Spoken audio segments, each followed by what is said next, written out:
Hello friends, అందరికీ నమస్తే మరియు సంక్రాంతి శుభాకాంక్షలండి. మరి ఏ పండగకైనా సరే ఇంట్లో చిన్నవాళ్ళ నుంచి పెద్దవాళ్ళ వరకు తప్పకుండా అందరూ ఇష్టంగా తినే చింతపండు పులిహోరని మనం ఎలా తయారు చేసుకోవాలో చూద్దామండి. నైవేద్యానికైనా సరే, ఏదైనా జర్నీస్లోకి తీసుకెళ్ళడానికైనా సరే పర్ఫెక్ట్గా ఉంటుందండి 2 రోజుల పాటు. మరి ఈ పులిహోర కోసం 1 కేజీ బియ్యానికి 200 గ్రాముల చింతపండుని తీసుకుని శుభ్రంగా కడిగేసుకొని గోరువెచ్చటి నీళ్ళని పోసుకొని నానబెట్టుకోండి.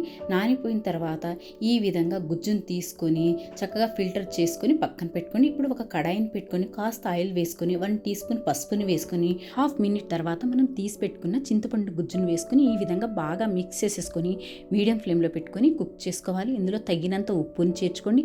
అలాగే కాస్త బెల్లాన్ని వేసుకోండి.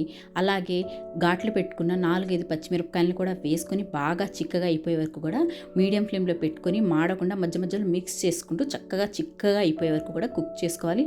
ఈ విధంగా కుక్ చేసుకున్న తర్వాత ఫ్లేమ్ని ఆఫ్ చేసుకొని పూర్తిగా చల్లారనివ్వాలి. 1 కేజీ బియ్యాన్ని ఈ విధంగా చక్కగా పొడి పొడిగా వండుకొని అన్నాన్ని కూడా పూర్తిగా చల్లారనివ్వాలి. నెక్స్ట్ ఒక కడాయిని తీసుకొని 1 టీ స్పూన్ ఆవాలు, ఒక పావు టీ స్పూన్ మిరియాలు, 1 టీ స్పూన్ ధనియాలు, హాఫ్ టీ స్పూన్ జీలకర్ర, అలాగే పొడిగా ఉన్న కరివేపాకు, కొన్ని ఎండుమిరపకాయలని వేసుకొని లో ఫ్లేమ్లో ఏమాత్రం మాడకుండా చక్కగా ఫ్రై చేసుకొని ఫ్లేమ్ని ఆఫ్ చేసుకొని కాస్త చల్లారనివ్వాలి. నెక్స్ట్ పోపు కోసం ఒక కడాయిని పెట్టుకొని 1 కప్పు వరకు ఆయిల్ని వేసుకొని తాలింపు దినుసులు, అలాగే కొన్ని పల్లీలు, అలాగే కొన్ని ఎండుమిరపకాయలు వేసుకొని మాడకుండా ఫ్రై చేసుకోవాలి. అలాగే కొన్ని అల్లం ముక్కలు, కాస్త ఇంగువని వేసుకొని ఫ్రై చేసుకోండి. కరివేపాకును కూడా కాస్త ఎక్కువగానే చేర్చుకోండి, బాగుంటుంది ఫ్లేవర్ అనేది. అలాగే ఇంకొంచెం పసుపుని వేసుకోండి, తాలింపులో బాగుంటుందన్నమాట. ఈ విధంగా పోపు అనేది చక్కగా వేగిపోయిన తర్వాత మనం కుక్ చేసుకున్న చింతపండు గుజ్జును కూడా తెచ్చుకొని అందులోకి వేసుకొని లో ఫ్లేమ్లోనే మాడకుండా ఒక 2-3 నిమిషాలు కుక్ చేసుకోవాలి. ఎందుకంటే మనం ఆల్రెడీ కుక్ చేసుకున్నాం కాబట్టి. ఇప్పుడు మనం ఫ్లేమ్ని ఆఫ్ చేసేసుకొని పోపు మొత్తాన్ని తెచ్చుకొని అన్నంలో వేసేసుకొని మొత్తం బాగా కలిసిపోయేటట్టు కలిపేసుకోవాలండి.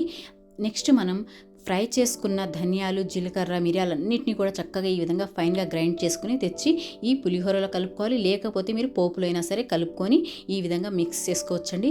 దీనివల్ల ఈ పులిహోరకి మంచి ఫ్లేవర్ వస్తుంది, మంచి టేస్ట్ కూడా వస్తుందండి. మరి ఇలా మిక్స్ చేసుకుంటే మన ఎంతో కమ్మటి చింతపండు పులిహోర అనేది రెడీ అయిపోయింది. మరి మీరు తప్పకుండా ఇదే కొలతలతో ఇదే స్టైల్లో ఒకసారి పులిహోరని ట్రై చేసి చూడండి. ట్రై చేసి మీకు నచ్చినట్లయితే మన వీడియోని లైక్ చేయండి, మన ఛానల్ని సబ్స్క్రైబ్ చేసుకోండి. Thank you.